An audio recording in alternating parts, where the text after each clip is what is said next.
Hola a todos, ¿qué tal? Hoy dejamos de lado la superhéroe, la ciencia ficción y la fantasía y vamos a hablar de una obra que es prácticamente lo opuesto. Un cómic realista, crudo y bastante duro por momentos, que tiene como título El Violeta. Es una obra que nos la trae Drácula Ediciones, un pequeño sello, una pequeña editorial española que está trayéndonos sorpresas muy agradables en los últimos tiempos. Ya hace un par de meses hablamos de su Rey Araña. Y aquí, este Violeta, obra escrita en 3 manos por la dibujante María Cochet y los guionistas Juan Sepúlveda y Antonio Mercero, que es conocido sobre todo por ser guionista y creador de series muy famosas de televisión como Farmacia de Guardia. En esta obra, como digo, nos traen una historia sobre la homosexualidad en los tiempos franquistas. Es una obra con una trama muy interesante y que no voy a decir que es fallida, pero que podía haber estado mucho mejor o que no es todo lo buena que sería lo deseable, pero de eso hablaremos dentro de un momento. Primero, contexto. Ser homosexual nunca ha sido fácil, en ningún momento y en ningún lugar, excepto en algunas civilizaciones como la Grecia clásica o algunos grupos sociales privilegiados, la aristocracia romana o la burguesía en los felices años 20 en algunos países de Europa. Menos esos casos, como digo, ser homosexual siempre ha sido duro, difícil y peligroso. La mayoría de civilizaciones o la mayoría de países la han considerado hasta hace relativamente poco un delito, y eso se agrava en los países con sistema dictatorial, las dictaduras. Recordemos que la Alemania nazi lo consideraba una perversión y un peligro que debería ser eliminado. La Cuba de Castro directamente metía a los homosexuales en campos de concentración. Incluso hoy día el Irán de hoy día sigue ahorcando a los homosexuales en grúas. La España de Franco no iba a ser diferente. La España conservadora, que creó una ley específica, se llamaba la Ley de Peligrosidad Social, que básicamente era una ley que daba a la policía poder para perseguir, detener, encarcelar y hacer lo que quisieran con los homosexuales. Y eso es lo que nos cuentan aquí. La historia de un homosexual, uno cualquiera, no un líder, no un activista, un chico de 19 años en la España de los años 50, en Valencia en concreto, que es denunciado como homosexual a la policía y que una vez detenido empieza su calvario. Vemos aquí a un personaje que, si no poco desarrollado, diríamos que es poco carismático. Un personaje que durante toda la obra se deja arrastrar como un trozo de madera por la corriente y que en ningún momento se revela, salvo quizás al final. Pero lo importante aquí, si no es ese personaje, que ya os digo no es nada carismático, no es un Blader de Maus. Lo interesante aquí es la atmósfera que la obra logra crear, recrear, que te mete directamente en esos años. Y los secundarios. Los secundarios están muy bien logrados y trabajados. Ese novio, esos guardias de prisión totalmente corruptos, esa tía que se preocupa por él porque lo quiere realmente y piensa que él tiene una enfermedad y un problema, ese padre autoritario y que no quiere oír hablar de la homosexualidad, para él es un vicio que hay que erradicar y convertir a su hijo en un auténtico hombre.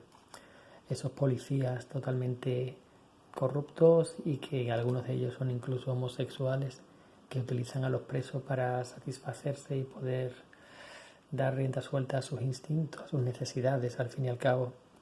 Esas mujeres que se casaron con homosexuales, porque al fin y al cabo la homosexualidad masculina siempre ha sido más visible que la femenina. Y para encajar, estos hombres tenían que casarse, fundar familias, tener hijos. La historia de esas mujeres que vivieron toda su vida con hombres que sabían que no eran como el resto, pero que no se atrevían a preguntar, a hablar. Esos otros homosexuales que se rebelaron, que dejaron de dejarse golpear, arrastrar, detener simplemente por ser como son, porque no olvidemos que no habían hecho nada. Su único delito fue ser como eran. Y bueno, vemos la vida de este personaje a través de las décadas, cómo va cambiando su vida, cómo va encajando en la sociedad a golpes y cómo vive cada día una mentira, cada día desde que se levanta por la mañana. Y como digo, una trama muy interesante, pero en cierta forma no fallida, porque es una lectura agradable, pero que podía haber sido mucho mejor si hubiera tenido un dibujo a la altura. Y ese es el problema. No estoy hablando del estilo de dibujo, no estoy hablando de este estilo underground que a mí personalmente no me gusta demasiado, sino hablo de lo que es un cómic. Un cómic, para hacer un cómic no simplemente sirve saber ilustrar. El cómic tiene su propio lenguaje, sus propios recursos, su propia narrativa, que hay que saber usar, manejar para contar, para ser capaz de contar una buena historia. Y obviamente la dibujante no tiene las capacidades o la experiencia todavía. Vemos una sobrepoblación de globos de diálogos que algunas veces llega a un punto que tapan totalmente el dibujo. No sé si esto es problema de los guionistas que, viniendo del mundo cinematográfico, han querido dar demasiada información, o de la dibujante, que no ha sabido plasmar lo que ellos querían transmitir y se han visto obligados a explicarlo todo a través de estos globos de diálogo, pero realmente esto parece Claremont en sus peores tiempos. Pero con todo, el mayor problema para mí es, aparte, bueno, la narrativa es muy básica, pero legible. El problema es el uso del color, que algunas veces hace las páginas totalmente incomprensibles. Yo aquí no sabía lo que pasaba, he tenido que acercar la lámpara lo más cerca posible para entender qué estaba pasando aquí. De nuevo, no sé si es problema de los guionistas que han querido dar la sensación de lo que era estar en una celda oscura siendo asaltado, y viniendo del mundo cinematográfico no se han dado cuenta de que en una serie, en televisión, aunque no veas nada, por el sonido, por una pequeña iluminación de debajo de la puerta, puedes, el que mira, el televidente, puede recrear o imaginar el movimiento, pero en un cómic no. Quizás ha sido decisión de la ilustradora estos tonos que lo tapan todo, intentando, como digo, recrear la sensación de estar en una cárcel a oscuras, pero el caso es que vuelve las páginas ilegibles.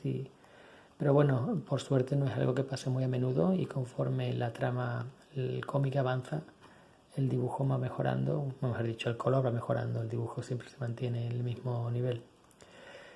Eso no convierte a esta obra en fallida, ni mucho menos. Es interesante y yo recomiendo leerla, comprarla ya, dependiendo de las preferencias de cada uno, de si le interesa más este tema, este momento histórico o no. A mí me ha gustado, me ha dejado satisfecho al final, pero la sensación de que si esto hubiera estado ilustrado por alguien más, no voy a decir profesional, pero con más experiencia, con más recursos, hubiéramos tenido una obra redonda.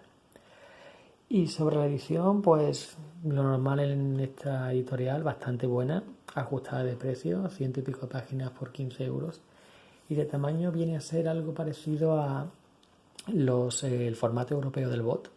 Así que se lee bien, se siente bien en la mano, y una historia recomendable que podía haber quedado mucho mejor, pero que aún así no la convierte en fallida.